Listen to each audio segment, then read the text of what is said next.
WBCS পরীক্ষা দিতে গেলে কয়েকটা ক্যারেক্টারিস্টিক তৈরি করো।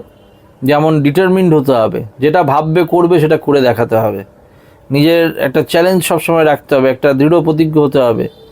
যখনই প্রবলেম ফেস করবে তখনই সেই প্রবলেমটাকে সলভ করার চেষ্টা করতে হবে। সৎ থাকতে হবে, সৎভাবে কথা বলা, যা বলবো যা উত্তর দেবো সঠিক, আন্দাজের কোনো ব্যাপার নেই, আন্তাবড়ি কিছু ব্যাপার নেই, ঠিক আছে। বিভিন্ন সময়ানুবর্তিতা থাকতে হবে, ডিসিপ্লিন হতে হবে, টাইম নষ্ট করলে চলবে না।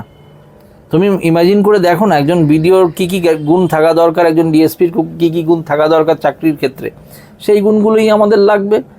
সময়ানুবর্তিতা, ডিসিপ্লিন, হার্ডওয়ার্কিং, হ্যাঁ, সৎভাবে চলা, তারপর হচ্ছে চিন্তাশীল ব্যক্তি হতে হবে, চিন্তা করতে হবে, বিভিন্ন জিনিসের উপর চিন্তা করার ক্ষমতা রাখতে হবে, ঠিক আছে। সব নিয়ে হচ্ছে আলটিমেটলি তোমার ডাব্লিউবিসিএস অফিসার হওয়ার যে ক্যারেক্টারিস্টিক্স যেটাকে আমরা OLQ বলি, অফিসার লাইক কোয়ালিটি, এইগুলো আস্তে আস্তে তৈরি করতে পারবে তুমি। এটা নিয়ে চিন্তার কোনো কারণ নেই।